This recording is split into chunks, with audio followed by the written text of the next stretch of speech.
क्या कोई पत्नी अपने पति की लाश के बगल में बैठकर शारीरिक संबंध बना सकती है? क्या कोई पत्नी घर वापस लौटने के लिए ऐसी शर्तें रख सकती है कि कोई इसका मोबाइल ना छुए, कोई इसे किसी काम के लिए ना बोले? क्या एक पति जिसने ये सारी शर्तें मानी वही उसकी मौत का फरमान? आज की कहानी मध्य प्रदेश के धार जिले की कहानी है, जिस कहानी के पीछे सोशल मीडिया पे हाहाकार मच गया, जिस कहानी को सुनकर लोग कह रहे हैं कि ये सोनम रघुवंशी पार्ट 2 है। जिस कहानी में एक पति अपनी शादी बचाने के लिए इतने हद तक कॉम्प्रोमाइज कर गया कि वही कॉम्प्रोमाइज उसकी जान लेकर चला गया, क्योंकि इस कहानी में एक तरफ ऐसा पति था जो अपनी शादी को अंतिम सांस तक बचाना चाहता था और एक तरफ ऐसी बेवफा पत्नी थी जिसने उसी पति की सांसें छीन ली। नमस्कार दोस्तों, मेरा नाम है सुमित और आप देख रहे हैं मेरे यूट्यूब चैनल। तो आज की जो कहानी है एक ऐसी कहानी है जिसमें एक नोटिफिकेशन की वजह से इस कत्ल की नींव रखी गई एंड उस कत्ल के बाद उसी लाश के बगल में उसी की पत्नी ने शारीरिक संबंध बनाए अपने प्रेमी के साथ। तारीख थी 6 अप्रैल का रात और दिन 7 अप्रैल शुरू होने वाला था 2026 का। ये कहानी है मध्य प्रदेश के धार जिले के एक गांव की जिसका नाम था गोदीखेड़ा चारण गांव। रात के लगभग 1:45 बज रहे थे। अचानक एक महिला के चीखने की आवाज आती है उस कमरे में। उस महिला का नाम था प्रियंका। आवाज सुनकर उसकी सास लक्ष्मीबाई और ननद उसकी कमरे की तरफ भागते हैं, क्योंकि वो ये सोच रहे थे कि फिर से शायद पति पत्नी का झगड़ा हो गया है। लेकिन जैसे ही वो भागकर उस कमरे के पास पहुंचते हैं, कमरे का दरवाजा खोलते हैं, उनकी रोंगटे खड़े होते हैं, उनकी भी चीखें निकल जाती हैं। जैसे ही वो कमरे में घुसते हैं, उनके पैरों के तले की जमीन खिसक जाती है, क्योंकि उनका 28 साल का बेट था देव खून से लथपथ अपने बेड पे पड़ा हुआ था एंड उसी के बगल कमरे में उसकी जो वाइफ होती है प्रियंका, उसके हाथ पैर बंधे हुए थे, जो कि लगातार चिल्लाई जा रही थी। जैसे ही घर वाले उस कमरे में पहुंचते हैं एंड देव को खून से लथपथ देखते हैं, वो सब शोर मचाते हैं, गांव वालों को इकट्ठा करते हैं एंड गांव वाले सारे इकट्ठा होकर देव को तुरंत अस्पताल लेकर जाते हैं। लेकिन जैसे ही वो अस्पताल पहुंचते हैं, वहां जाके डॉक्टर देव को मृत घोषित कर देते हैं, क्योंकि वो डॉक्टर कहते हैं कि आपको आने में देर हो गई है एंड जिसकी वजह से देव की जान चली गई। जैसे ये खबर गांव में फैलती है, गांव वाले पुलिस को कॉल करते हैं। पुलिस के आला अधिकारी एएसपी एसीपी सब इस गोदी खेड़ा चरण गांव में पहुंचते हैं। सब पूरे लाव लश्कर के साथ, पूरे डॉग स्क्वाड के साथ उस क्राइम सीन पर पहुंचते हैं जहां पे ये इंसिडेंट हुआ था, क्योंकि प्रियंका इस इंसिडेंट की मुख्य गवाह थी, चश्मदीद थी, जिसके सामने ये सारी घटना हुई थी। तो पुलिस प्रियंका से पूछताछ करती है कि आखिर हमें बताओ कि क्या क्या कैसे कैसे हुआ था। प्रियंका पुलिस को बताती है कि हम लोग सो रहे थे, लेकिन तभी कुछ चोर घर में घुसते हैं एंड वो सबसे पहले देव पर वार करते हैं एंड जितना भी कैश होता है तो लगभग 3.5 लाख रुपए के आसपास एंड ज्वेलरी जितनी होती है उसको लूट के वो चले जाते हैं एंड मुझे बगल में से बांध के चले जाते हैं। लेकिन पुलिस को इस कहानी में झोल नजर आ रहा था। आखिर क्यों जब चोर घुसे तो सिर्फ एक की ही हत्या करी, दूसरे की क्यों नहीं करी? क्योंकि प्रियंका भी कहीं ना कहीं शोर मचा रही थी एंड वो भी देव के साथ थी। तो जब पुलिस को इस कहानी में झोल नजर आता है तो पुलिस अपनी जांच शुरू करती है एंड इस जांच में कुछ जड़ें निकल के सामने आती है एंड वो जड़ें जुड़ी हुई थी आज से लगभग 4 साल पहले, 2022 से। साल था 2022 का, जब जो प्रियंका की ननद होती है वो उसके फोन में कुछ ऐसी चैट, ऐसे मैसेजेस देख लेती है जिसमें वो किसी और इंसान से बात कर रही थी, किसी और इंसान के साथ शारीरिक संबंध बनाने की कोशिश कर रही थी या बातें कर रही थी।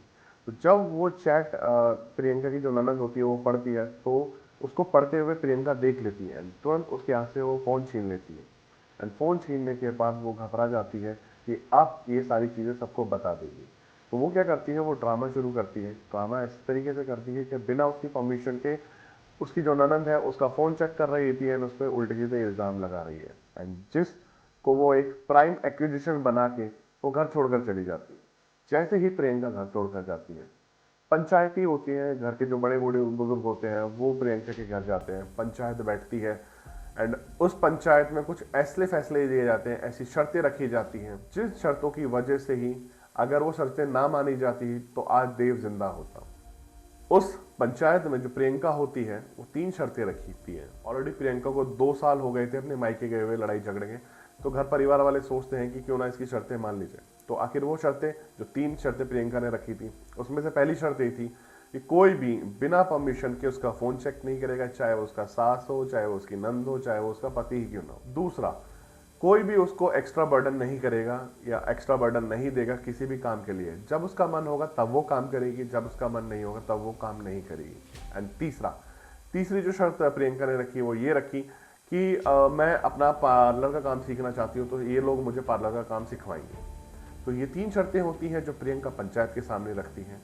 एंड जो देव के घर वाले होते हैं वो बहू को वापस लाने के लिए इतने इच्छुक थे कि वो ये तीनों शर्तें मान लेते हैं। काश अगर वो उस दिन प्रियंका की 3 शर्तें नहीं मानती एंड उस चीज को ऐसी कंटिन्यू रहने देते हैं, तलाक वगैरह करवा लेते हैं, तो आज शायद देव जिंदा रहता।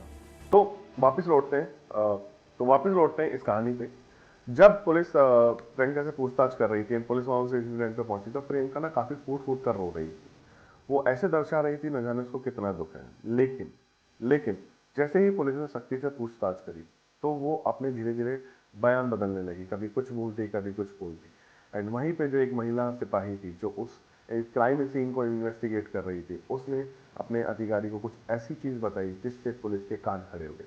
वो अपने अधिकारी को बताती है कि ऐसा लगता है सर कि यहाँ पे कोई शारीरिक संबंध बनाए गए हैं। तो जैसे ही अधिकारी को ये चीज पता चलती है, तो वो तुरंत प्रियंका से पूछते हैं कि आप लोगों के बीच इस इंसिडेंट से पहले कुछ हुआ था क्या, कुछ ऐसे शारीरिक संबंध वगैरह बने थे क्या। लेकिन जैसे ही प्रियंका ये सुनती है, प्रियंका के कान खड़े हो जाते हैं। प्रियंका सकपका जाती है, प्रियंका घबरा जाती है, क्योंकि उसे समझ नहीं आ रहा था कि आखिर पुलिस को ये राज कैसे पता चला।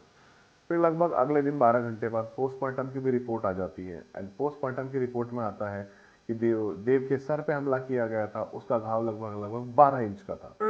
पोस्टमार्टम की रिपोर्ट के बाद डॉक्टर पुलिस को ये भी बताते हैं कि ये जो मर्डर है, ये कोई मर्डर ऐसा नहीं है कि चोरी के लिए किया गया है। ये ऐसा लग रहा है कि किसी ने या तो प्लान करके किया है या किसी गुस्से में किया है। वो नहीं चाहते थे कि देव किसी भी तरीके से जिंदा बच पाए। तो जैसे ही ये पोस्टमार्टम की रिपोर्ट आती है, पुलिस अपना थोड़ा शिकंजा और कसती है, क्योंकि इकलौती प्रियंका ही थी वहां पर जिसपे पुलिस को शक जा रहा था। तो पुलिस और थोड़ा सख्ती से प्रियंका के साथ पूछताछ करती है। तो जैसे ही सख्ती बढ़ाती है पुलिस, प्रियंका टूट जाती है। एंड टूट कर वो एक ऐसा राज उगलती है जिसने इस केस के सारे राज खोल दिए। प्रियंका पुलिस को बताती है कि उसका एक अफेयर चल रहा था कमलेश नाम की व्यक्ति से लगभग 2017 से। कमलेश जो पहले से ही शादीशुदा था, 2 बच्चों का बाप था एंड एक ढाबा चलाता था। प्रियंका ससुराल में रहकर कमलेश से मिलना चाहती थी, बार बार उससे बातें करती थी एंड ये गंदी गंदी चैटें उससे करती थी। तो जब ये चीज़ देव को पहले पता चली थी, तो देव ने उसको रोकना चाहा, उसको समझाना चाहा, लेकिन प्रियंका ने उस टाइम पे भी देव का गला दबा दिया था। काश अगर देव उस टाइम इस चीज़ को समझ जाता तो आज देव जिंदा होता। लेकिन वो अपने रिश्ते को बचाने के लिए इतना आतुर था कि उसने इस चीज़ को इग्नोर कर दिया एंड वो प्रियंका की बातों में आ गया कि ठीक है चलो, अब वो समझ गई होगी। लेकिन प्रियंका कमलेश के प्यार में इतना पागल हो चुकी होती है कि अब वो प्लान बनाती है देव को रास्ते से हटाने का। जी हाँ, वो कमलेश के साथ मिलकर प्लान बनाती है कि अब देव को हमें रास्ते से हटाना होगा। एंड कमलेश क्या करता है, कमलेश एक जो गैंगस्टर होता है सुरेंद्र भाटी, उसको 1 लाख रुपए में इसकी सुपारी देता है, उसको 40,000 रुपये एज एडवांस भी देता है। तो जो गैंगस्टर होता है वो पहले मर्डर की जो डेट होती है वो तय करता है 4 अप्रैल 2026। लेकिन उस दिन वो गैंगस्टर नहीं आता है। तो प्रियंका को ना काफ़ी गुस्सा आ जाता है। वो बार बार कमलेश पर और उस गैंगस्टर पर दबाव बनाती है कि इस काम को जल्द से जल्द अंजाम दो। तो रात आती है 7 अप्रैल 2026 की। प्रियंका ने उस दिन जानबूझकर वो दरवाज़ा घर का खुला छोड़ा हुआ था ताकि गैंगस्टर आए और आराम से अपना काम करके चला जाए। तो वो क्या होता है, वो घुसता है घर में एंड देव आराम से अपने बेड पे सो रहा था। बेड पे ही सोते सोते वो देव के सर पे वार करता है। वार इतना गहरा हो जाता है कि देव की वही मौके पर मौत हो जाती है। तभी जो प्रियंका का आशिक होता है कमलेश, वो भी घर में आता है एंड प्रियंका और कमलेश उस देव की बॉडी के बगल में संबंध बनाते हैं। न जाने वो ये कहना चाह रहे हो कि अब रोक सको तो अब रोक के दिखाओ। तो पुलिस ने प्रियंका को गिरफ्तार कर लिया है। साथ ही साथ जो गैंगस्टर है सुरेंद्र भाटी, उसकी तलाश जारी है। एंड इस इंसिडेंट ने पूरे मध्य प्रदेश को हिला के रख दिया है। न जाने कितने ऐसे केसेस हैं जो मध्य प्रदेश के इस टाइप के सामने आ रहे हैं। मैं कोई मतलब फालतू बयान देके किसी भी स्टेट को बदनाम नहीं करना चाहता, लेकिन काफ़ी ऐसे केसेस आ रहे हैं जिसमें महिलाएं जो होती हैं वो शादी करती हैं एंड फिर अपने ही प्यार के चक्कर में अपने पतियों को मार देती हैं। तो भाई सिंपल सा सॉल्यूशन ये है कि अगर आप किसी से शादी नहीं करना चाहते हो तो अपने परिवार वालों को साफ बोलो। साथ ही साथ अगर शादी के बाद आपको लगता है कि आपका किसी के साथ अफेयर हो गया है तो अपने पति को साफ बताओ और उस रिश्ते को ख़त्म करो। ऐसे कोई जान लेकर किसी का कुछ भला नहीं होता, क्योंकि एंड सबका जेल ही होता है अगर कोई ऐसा क्राइम करता है। तो इस कहानी में दोस्तों एक पति जो हमेशा से अपना एक रिश्ता बचा अपना एक रिश्ता बचाना चाह रहा था, जो कि अंतिम सांस तक वो बचाता है, क्योंकि जैसे ही वो चीज़ें पता चलती हैं वो तब भी प्रियंका को 2-3 मौके देता है। एंड एक पत्नी जिसने पूरा ठान लिया था कि वो अब अपने पति को रास्ते से हटा कर ही रहेगी। तो दोस्तों, ये थी आज की कहानी। अगर आपको ये कहानी पसंद आई है और आप मेरे चैनल पर नए हैं तो चैनल को सब्सक्राइब करें, और अगर आपने अभी तक मेरी वीडियोस को लाइक करना शुरू नहीं करा है तो मेरी वीडियोस को ज़रूर लाइक करें, मुझे इससे मोटिवेशन मिलती है एंड यूट्यूब भी फिर इससे आगे और लोगों तक इस वीडियोस को बूस्ट करता है। तो मिलते हैं आपसे अगली वीडियो में, तब तक के लिए धन्यवाद।